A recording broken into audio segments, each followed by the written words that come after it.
rumah tangga harus indah. Jangan ditawar. Kalaupun terjadi permasalahan, tidak boleh lama-lama, harus segera terselesaikan.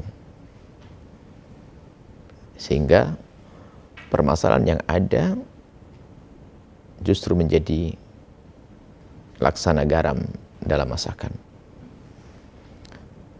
Sehingga karena ada sedikit permasalahan, kemudian terselesaikan, kembali menjadi seperti pengantin baru lagi. Karena yang satu merasa bersalah, yang satu lapang telah memaafkan. Indah. Harus bahagia rumah tangga. Maka dari itu, bahagia memang dari Allah, tapi kita merencanakan. Merencanakan bagaimana? Dimulai dari memilih pasangan yang benar. Memilih pasangan, ya memilih. Tidak mendahulukan cinta. Kalau sudah mendahulukan cinta, nggak bisa memilih. Dikasih yang lain pun tetap hanya dia saja. Sehingga dunia menjadi seluas daun kelor. Ini kan repot. Nah, maka jangan menjatuhkan hati. Maka kami sampaikan kepada adik-adikku, anak-anakku semuanya, dalam pergaulan, banyak manusia yang seliuran di depan mata kita. Sehingga tanpa kita sadari pun juga mulai merambah ke hati kita. Maka kami sampaikan, jika ada yang mengetuk hatimu, biarkan akalmu yang membukanya. Jangan izinkan hatimu untuk membukanya. Sebab kalau kalian tiba-tiba langsung menerima dengan hati, Anda akan mencintai orang yang tanpa kriteria. Itulah cinta buta. Menjerumuskan. Setelah akal Anda merenung berpikir, kemudian akal Anda memutuskan dengan ditinjau dari berbagai aspek, berbagai segi sisi, lalu sampai pada kesimpulan layak untuk dicintai, baru nanti masuk langkah selanjutnya. Bagaimana untuk mengabadikan cinta, belum mencintai. Jadi kalau saya mencintai dia, maka saya harus abadi. Maka dimulai dari keterkaguman, mulakan dari kagum. Kemudian kecenderungan, setelah kita pastikan dia yang harus aku cintai, maka sebelum saya menjatuhkan cinta, maka saya harus punya gambaran tentang seandainya aku sudah jatuh cinta dan cintaku diterima, bisa abadi atau tidak. Maka berpikir tentang keabadian cinta. Sebab patah hati sakit, maka jangan berpikir untuk sakit hati. Lalu bagaimana? Dalam Islam diajarkan, maka abadikan cinta dalam sebuah jalinan yang istimewa. Sehingga aku memutuskan untuk mencintai dia, maka saya mulai dengan keputusan aku untuk menikahi dia. Artinya selagi Anda belum waktu menikah, Anda jangan bicara tentang cinta. Jangan main api, Anda akan kebakar. Setelah Anda putuskan, saya harus menikah, saya sudah waktunya menikah, dan orang itu adalah layak untuk menjadi istriku, baru setelah itu kita merencanakan pernikahan. Setelah pernikahan baru nanti terbangunlah cinta. Sering kami sampaikan, bangun cinta di atas pernikahan, jangan bangun pernikahan di atas cinta. Baru antara ingin mencintai, cinta yang dihadirkan renungan di dalam mencintai, yang dihadirkan logika kita, akal kita, sampai mencintai, sampai keabadian dalam cinta. Nah seperti itu. Maka baginda Nabi mengatakan kalau nikah itu milih dong. Milih itu kan tidak langsung cinta dulu dong. Milih. Kemudian dalam memilih pun isyarat dari Nabi adalah isyarat milih kecocokan, kesesuaian. Sebab kalau kita cermati hadis Nabi, idza ja'akum man tardawna dinah. Jika datang kepada kalian orang yang engkau ridhoi, bukan orang yang beragama, tapi tardawna dinahu, yang kau cocok cara beragamanya. Jadi tadayun ini macam ada tadayun ma'rifi, ada orang beragama, orang dianggap dia agamanya kuat karena alimnya, tapi amalnya kurang. Ada orang kuat, agamanya kuat karena dia ubudiyahnya. Ini bisa salah persepsi loh ya.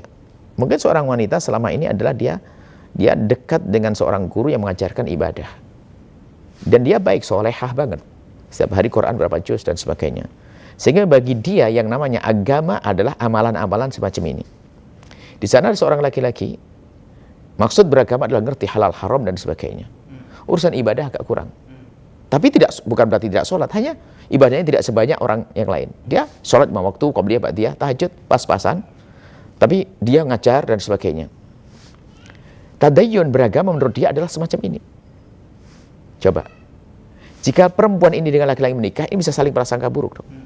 Promosinya bahasanya, ada seorang wanita yang Masya Allah agamanya, Gimana kamu? Ya mau dong agama. Sementara perempuan mendengar informasi laki-laki itu agamanya begini. Setelah bertemu, jangan laki-laki menganggap, ini kok tidak ngerti halal haram. Dia hanya banyak tahajud, banyak sholat. Sementara sang istri mengatakan, ya Allah suamiku katanya agamanya hebat. Tapi kok malam sholatnya hanya berapa rakaat? Qurannya. Akhirnya karena cara beragama itu berbeda. Kemudian makanya tardona yang kau sendiri nyaman dengan cara beragamanya, cocok, sesuaian. Nah ini diantaranya langkah-langkahnya. Kemudian sampailah kepada pernikahan. Jadi dalam menikah harus ada memilih. Jangan sampai kita tidak memilih, jelas itu. Kemudian setelah menikah, maka pandangan pertama dengan mereka, kenalan mereka dengan pasangan, maka harus kita mulai dengan segala kebaikan. Supaya gini, pastikan bahwasanya istrimu itu melihatmu adalah dalam keadaan kamu itu adalah baru, beda. Maksudnya saat untuk kita merubah diri kita. Status kita sudah menjadi suami, istri menjadi istri. Artinya kebiasaan-kebiasaan kita tinggalkan. Maka di sini harus kita memulai rumah tangga. Nah, kemudian di dalam rumah tangga harus kita masuk adu rambu-rambunya dong. Biar rumah tangga menuju bahagia. Tadi kan menuju proses memilih, itu panjang kisahnya sebetulnya. Setelah menikah ada rambu-rambu, di antaranya ya pastikan rumah tanggamu adalah rumah tangga yang dekat pada Allah. Jadi yang pertama adalah jadikan dengan pernikahan engkau semakin dekat kepada Allah. Allah yang memberikan kebahagiaan kepadamu.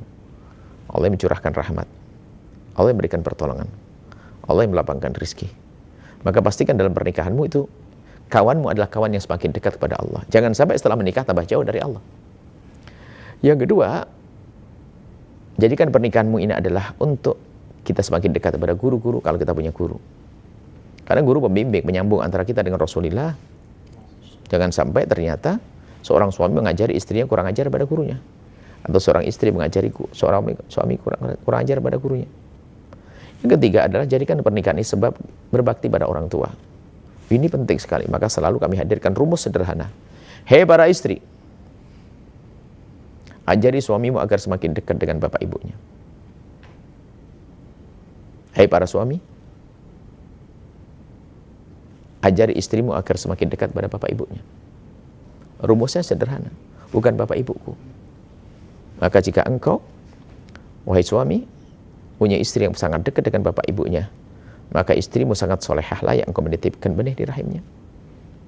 Wahai istri, jika suamimu sangat baik dengan bapak ibunya, dia suami yang soleh, layak menitipkan benih di rahimmu. Maka jangan diajari kurang ajar. Kalau suamimu kurang ajar dengan bapak ibunya, maka ketahuilah gilirannya nanti kamu yang dikurang ajari. Karena suami menjadi orang yang hatinya keras, tidak bisa berbakti, tidak bisa berbalas budi. Bapak ibunya yang telah merawatnya dari kecil pun ditendang, apalagi kamu. Begitu sebaliknya. Jika sang suami mengajari istrinya untuk tidak baik dengan bapak ibunya, sebenarnya telah mengajari tidak baik kepadanya. Karena apa? Telah mengajari tidak ngerti berbakti.